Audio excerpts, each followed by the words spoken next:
People of the party, welcome back. I am analyzing a second game from the absolute bloodbath, AlphaZero versus Stockfish match.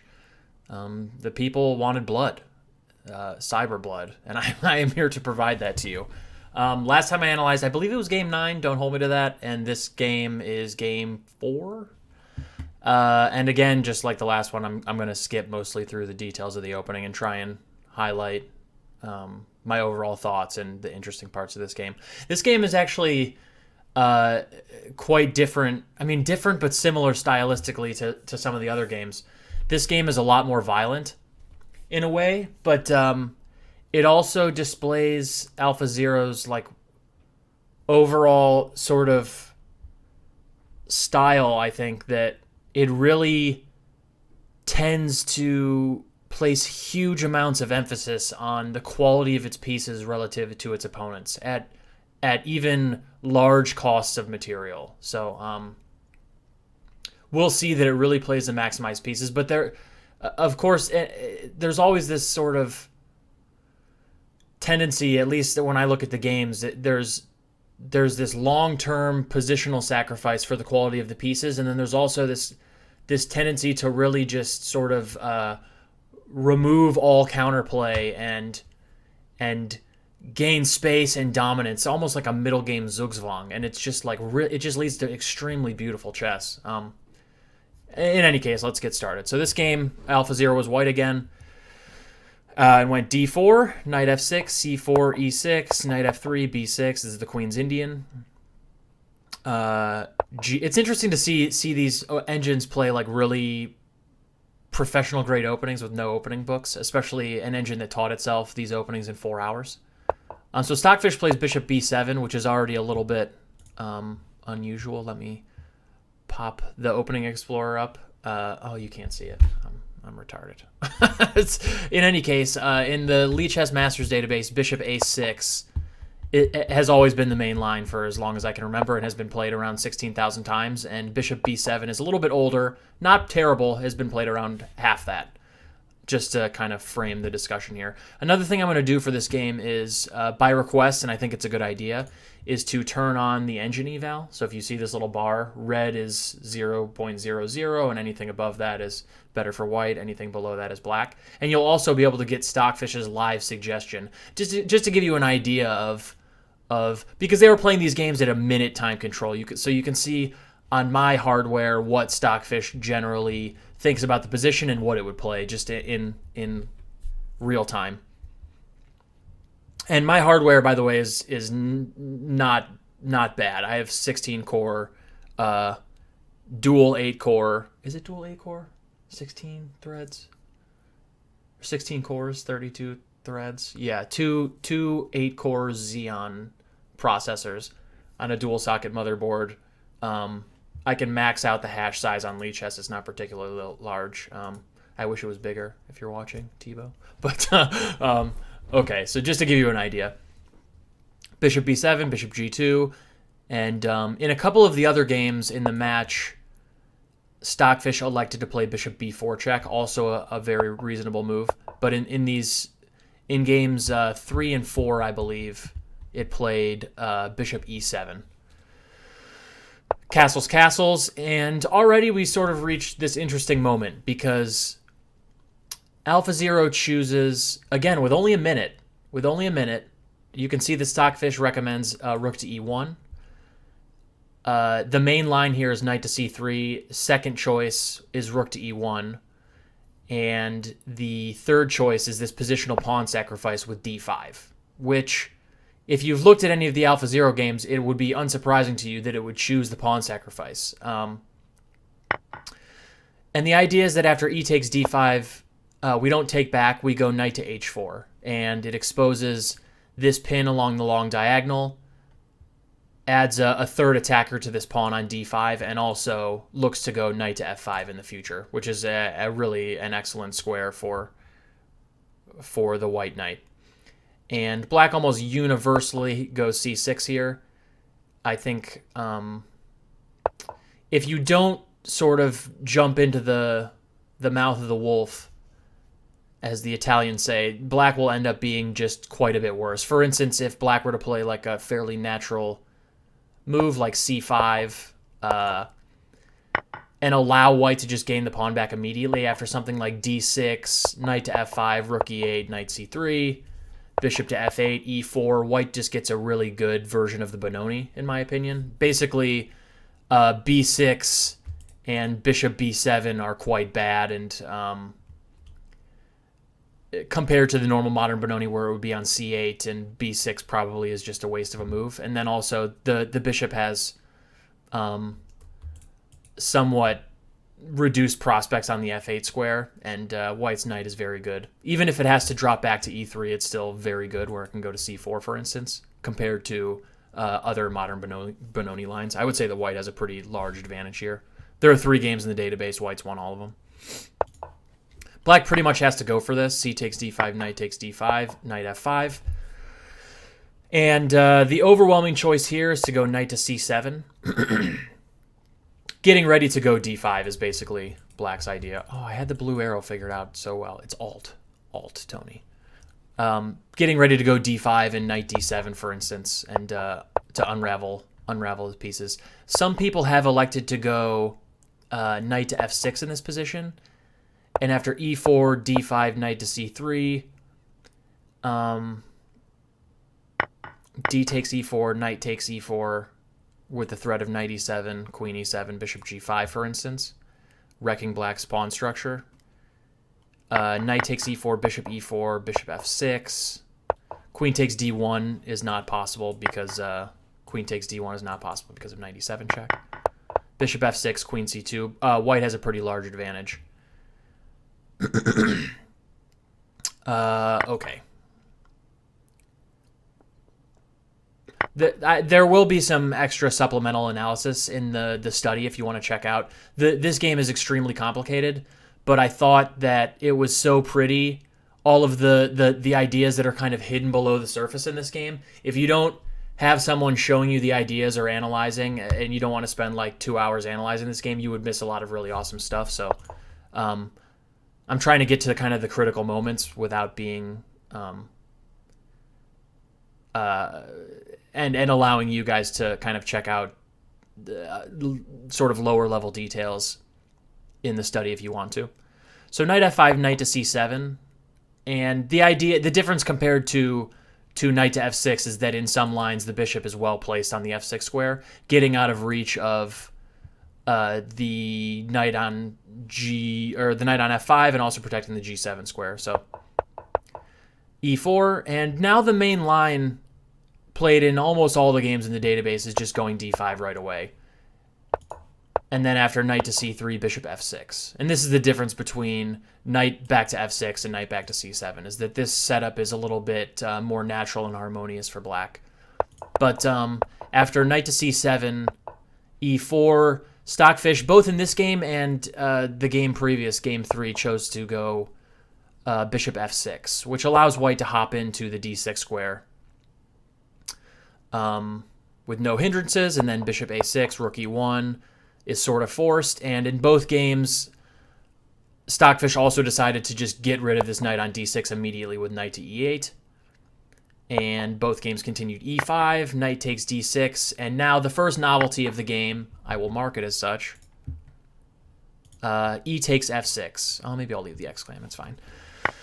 All of the other games, I think, all of the human games went e takes d6, and it's sort of probably a little bit more of a natural human way to play, I would say.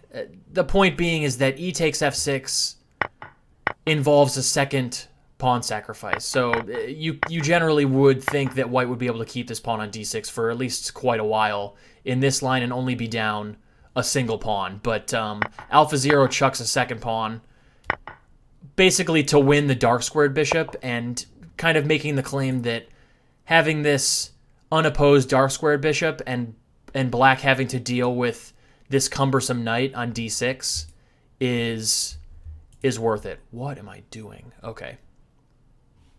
Oh, I clicked show threat. And it's funny because when I analyze this game, I sort of get the impression that maybe AlphaZero already knew that Stockfish was in trouble. So Stockfish evaluates this right now on my computer at depth 33, 12,000 kilonodes a second as minus 0.1. So it thinks it's slightly better, which I don't think is the case at all. I think it's very likely that Stockfish is worse to losing somewhere on that spectrum already. And this is probably the absolute critical moment that decides that. Maybe there are some defensive resources here that, given longer time controls and a ton of analysis, Stockfish would be able to dig up a defense. But in both games, it sort of failed. So White obviously has dreams of going bishop to f4, booting the knight, knight to e4. The queen flies into g4 or h5, and all of a sudden, all of its pieces are in the attack. Meanwhile, these things are all languishing on the side of the board. And at least for the time being, the 2 pawns that it's down could not be less relevant. And this is just a normal characteristic of AlphaZero's play. It's very much a fan of high quality of pieces and sort of local advantages in attacking force. And so in game 1, Stockfish decided to try and defend with bishop c4. And the game just very, very quickly continued h4, intending to boop the queen with tempo. h6, b3.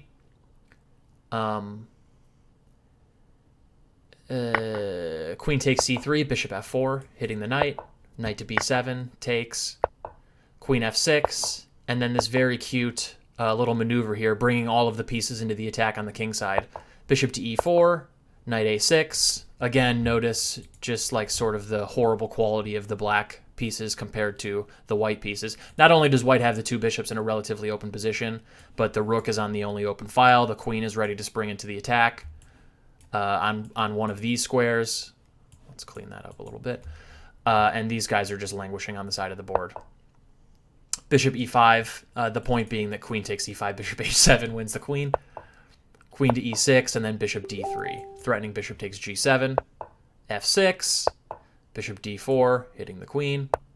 Queen to f7, queen g4.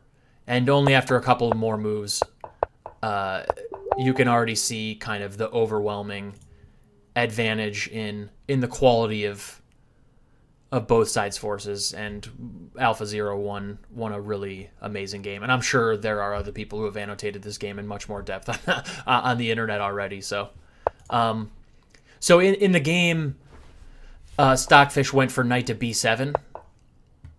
The one move that kind of occurs to me that I think would be at least something I would investigate if I wanted to spend another 2 hours on this game would be knight to e8. Again, same idea. Black wants to get the knight out of the way to go. I'll get there. To go d5 and knight d7 and then knight back to d6 presumably. But on the e8 square, it guards f6 and g7, which are 2 extremely sensitive squares, as we'll see in the very near future. And also, not hugely relevant, but maybe black gets to then retreat this light squared bishop back to b7 or c8 if it needs to defend maybe the f5 square from the c8 square, or just go knight a6. So knight to e8 would be something that I would investigate. To me, it's the most intuitive move, but what do I know compared to Stockfish 8? So knight b7, very natural. Knight e4, queen g6, and then you can see that both Stockfish and AlphaZero prefer to go h4 immediately. In lieu of kind of as we see what happens with queen g6, it is worth considering what happens after queen d8 instead. Of course, the queen is helpful on the g6 square to sort of defend, but it's also a little bit loose there. So queen to d8 comes to mind. And yeah, there's this fabulous move, bishop h3, which I don't think very many humans would find. But the point is that this bishop is no longer really doing anything on this diagonal, but it happens to be extremely powerful coming to either the e6 square in the future or f5 in conjunction with the queen on h5. So just to give you some examples as proof, d5, which is the most desirable move, is met by bishop g5. And I believe f6 is forced. If you go something like queen to c7, I want to say knight f6 is immediately fatal. Takes, and then takes, and you have to stop queen g4, or bishop f5 and queen h5. Let's highlight those different colors. And I don't think you can. So you have to go f6, but then knight takes, g takes, and bishop h6. And all of a sudden you see how relevant the possibility of going to the e6 square is. For instance, just rook f7, guarding g7, and getting the rook out of the way, bishop e6 is pretty much completely fatal because of this. Queen to e8, takes, check, king h8, and then the very pretty rook to e8. Mating or deflecting the queen and then mating. Instead of d5, there is bishop c4 as well, guarding the e6 square, and perhaps f7. But then queen h5, and just for instance, knight a6 is met by bishop g5 with some really flashy mating lines here. When black can't defend, there's all kinds of horrible things threatened. Yeah, I'll leave the rest up to you guys. Just queen d8, bishop h3 was my only point. I'm 100% sure AlphaZero would have found that. And it also gives sort of the reason why someone would venture to going to queen g6, h4 instead. And yeah, again, this h pawn ends up being sort of another attacking piece, and also taking the g5 square under control as another place where white can put attacking pieces is strong. And of course, the queen on g6 is a fairly strong defensive piece, so budging it a little bit, giving it a little tickle, ends up being quite powerful. And yeah, looking at this game, I just hate the way Stockfish played, but I also can't find anything better. And that makes me think that, again, already, even though it's evaluating 0 or plus 0.1 right now, I think it's already completely losing. And which makes me think that because knight e4, queen d8, bishop h3 is losing, it makes me think that knight b7 is losing. So, in this position, if knight b7 is losing and bishop c4 lost, and maybe knight to e8 is the only move, and if that move is losing, then you have to go back way further than that, and probably it's likely that bishop f6 is losing or something. I mean, that's how deep you can go in these games, and sometimes, even when I play correspondence, that's like the kind of stuff that enters your head, like, holy crap, was I losing on move 11? Like, and it just takes a long time for you to figure that out, and when you kind of like mini-max backwards and sort of do retrograde analysis, you realize like maybe you were. But okay, so yeah, so Stockfish plays h6 here, which just looks so bad. But again, it sort of is kind of consistently hilarious with, or hilariously consistent with what happens to poor Stockfish in literally all of these games, which is AlphaZero invests some amount of material to make all of your pieces look incredibly terrible and embarrassing, and then it just, drops the hammer in some really elegant and beautiful way. The only other move I could really think of course, is d5, but d5, h5, really the only square is queen f5, and then there's this really, really strong g4 move. And the point of g4 is that after something like queen to d7, the knight gets to go back to g3, which is a square it didn't have before, and then into this really strong f5 square.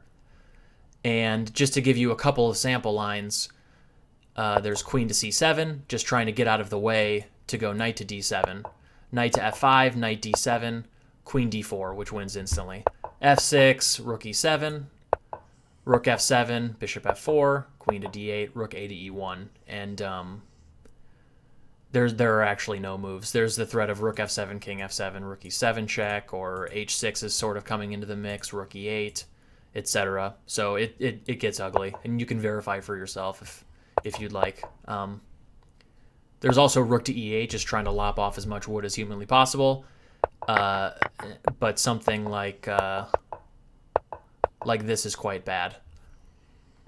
And after, yeah, I mean, I'm not going to go into all the details, but very easily by just making natural moves, bishop f4, h6, cracking open the king side, using the e-file, invading on the e7 square, it's fairly straightforward.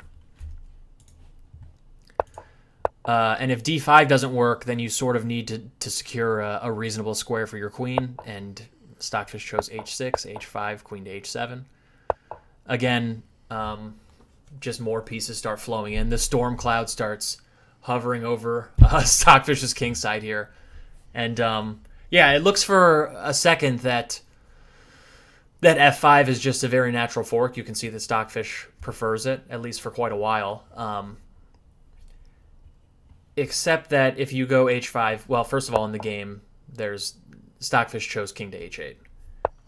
There's, of course, the massive threat of knight to f6 check, which just wins the queen. So you really only have f5 to allow rook to f6 or king to h8 to just get out of the pin so you can take the knight.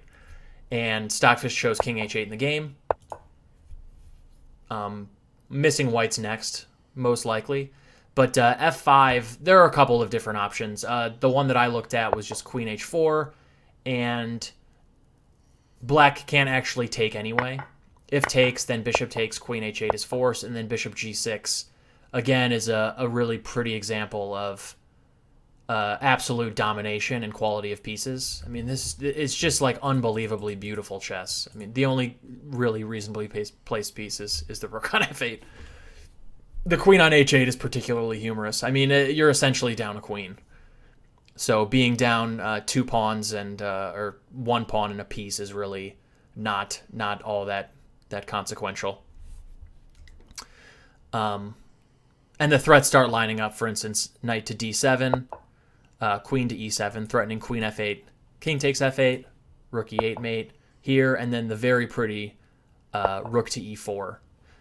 The idea being that you want to go rook to f4, but also at the same time stop bishop c4, which would defend.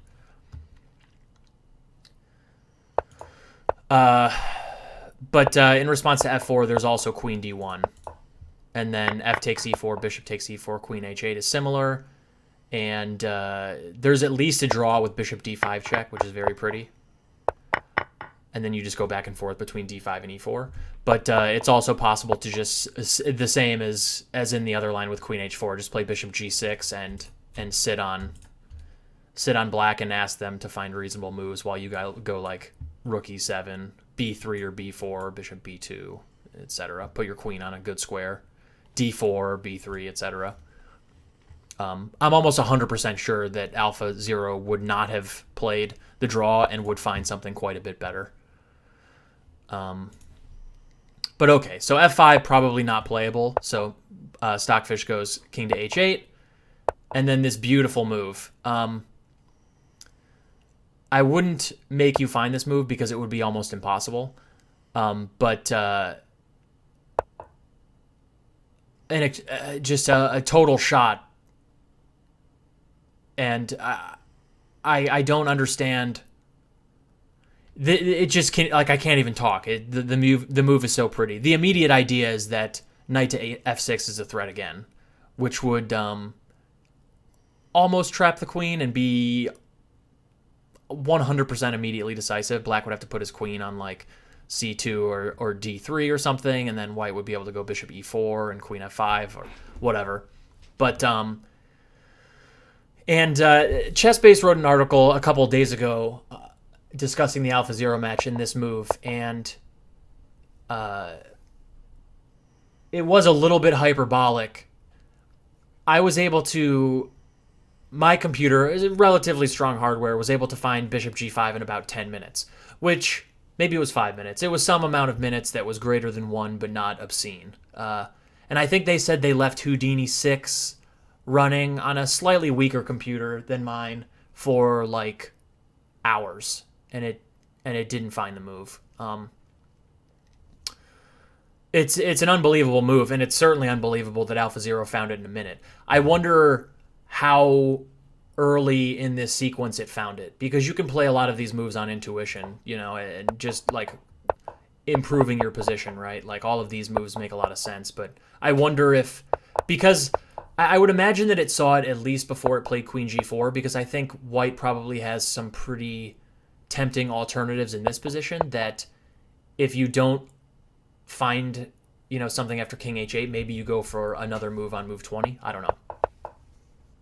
But yeah, Bishop G5. And the other point is that if you take it, Knight takes G5, Black must go Queen to H8, or Queen to G8, excuse me. Something like Queen to C2. I gotta turn this engine thing off. I can't give you guys any quizzes with Stockfish spoiling all these moves. But yeah, there's a very pretty mating idea here with this. And if they go King H7, then you just win the queen with this very pretty geometry. And if you do go Queen to G8, White must find Queen to H4. Of course, White would find Queen to H4. The threat is the very serious H6, and not H takes G7, but H7, completely dominating the queen. And after something like Knight C5, H6, you can't take. You would get mated in 2. You pretty much must go Bishop D3, and then B4, Knight to E6. This is just a sample line. Takes, double check. You must take with the king. Queen D4, rook to F6, Queen takes D3, and White is still down material. How many pawns? 2, 1, 2, 1, 1. I can count. But again, another nice illustration of quality of pieces, king safety, recurring themes in these AlphaZero games. Completely dominant. How are you going to get these things out without giving up material? And the whole game you're going to be plagued by your weak king. So White's actually down material here, but Stockfish thinks it's already winning. So in the game, Stockfish elected to go F5, and after Queen to F4, pinning the pawn to the F8 rook, Knight to C5, trying to lop off material. Bishop to E7, getting the bishop out of the threat of H takes G5 at some point, and also hitting the rook, hitting this thing, Knight D3, and all of a sudden, literally everything is hanging. The knight's hanging, the rook's hanging, the rook is hanging. It's too much. Queen to D6, Knight takes E1, and then rook takes E1. There are other options here. I think bishop takes F8 is also very likely winning. But unsurprisingly, AlphaZero picks taking the knight instead of the rook for a greater sort of piece activity and quality of pieces. Again, I know I'm just beating that dead horse, but it is just incredibly prevalent and so impressive in these games. F takes E4, and bishop takes E4. And given that the queen and the rook are hanging at the same time, Queen G8 is completely unplayable. Black must go Rook F5 and offer up the exchange. And then there is only one winning move, or there's one clearly best move. If you want to, I'll turn off the engine here for a second and find what's wrong with G4 immediately. So in the game, White plays Bishop H4, which is a kind of a ridiculous looking move, but there is a point. The point is the E file. But if you want, try and pause your video and find what happens after G4 immediately. Okay, so after G4 immediately, there's this really pretty idea of Rook D5. And after Bishop takes H7, Rook takes, Bishop takes, King takes, Rook to E8, Bishop to C4, Bishop E6, F3, protecting the pawn. White can win back the pawn at any time. B5 takes, let's say. Black is up material and should be at least equal. I mean, it's opposite colored bishop, so it's likely a draw, but who wouldn't prefer to be black here?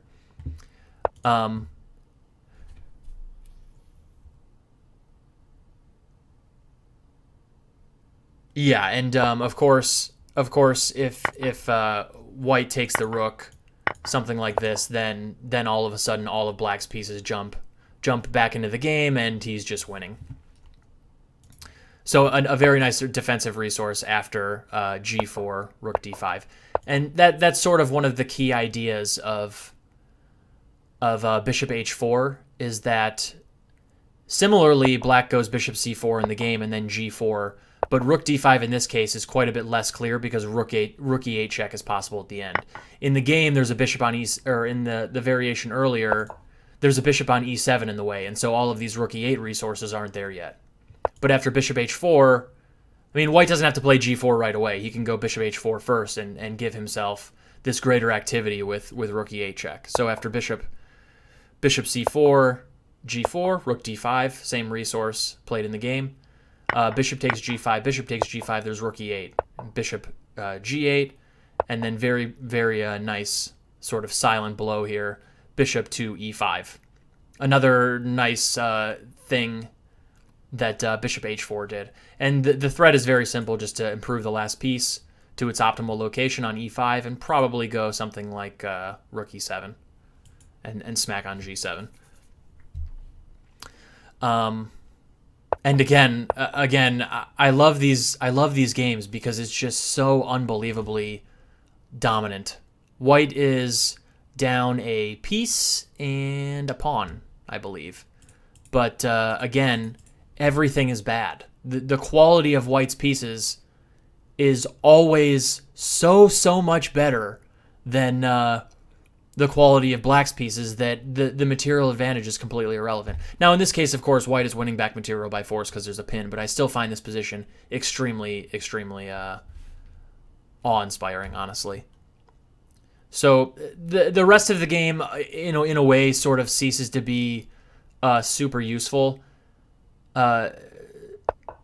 Black plays c5, and white elects to win the rook on a8 with queen d5. There wasn't much of anything better for black, and then sort of after queen e4 forces this exchange up ending where black just sort of gets tortured for a very large amount of moves. The game went 117 moves, but at the moment, white is just up an exchange, and usually in these computer games, they'll be very precise, and they'll just win all your stuff, and then, like in the game, I'll just play this in super fast mode here.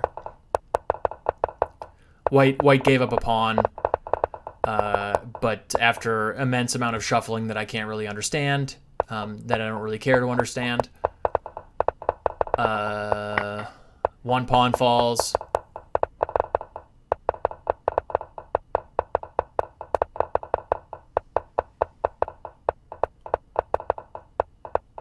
Two pawns fall. Three pawns fall.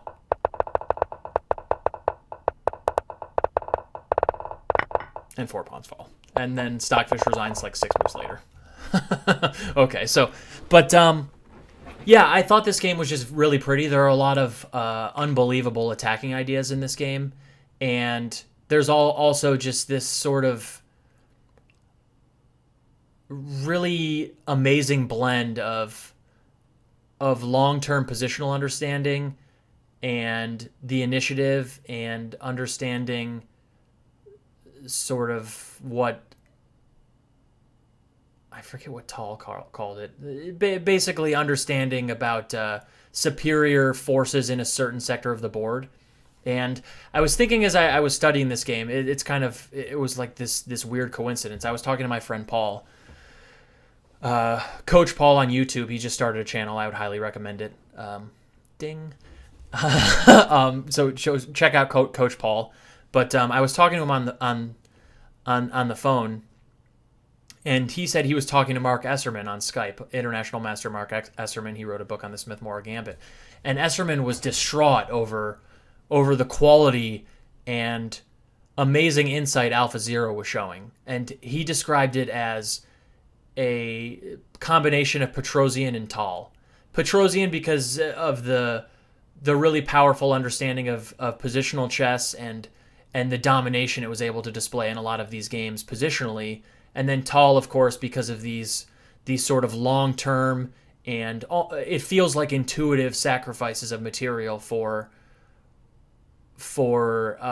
advantages in development and quality of pieces and and initiative, and all of these games feel like this really harmonious coalescence of both at the same time, and it's just, to me, it's really amazing and humbling to watch. Like, we clearly don't understand chess that well as humans yet, and if we thought Stockfish was like sort of asymptotically approaching the best we were ever going to get, no, this thing is playing at like 4,000. Like, and this is after 4 hours of training. Okay, I mean, it was on like superhuman hardware and whatever, but 4 hours of training.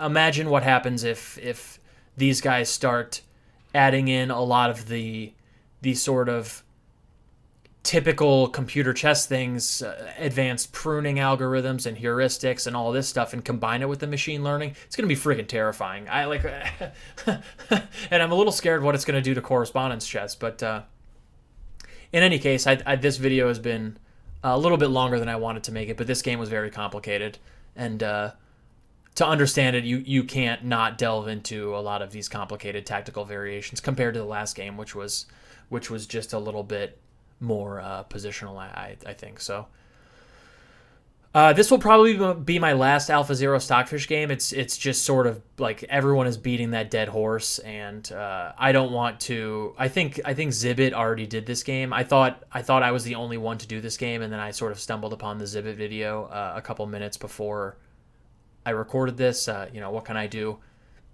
But yeah, I mean, everyone's covering this. It's like the front page of Reddit Chess. So let me know what you guys think. I will be, of course, back with more videos. I hope you guys enjoyed this one. All hail our new overlord, AlphaZero. Bye, guys.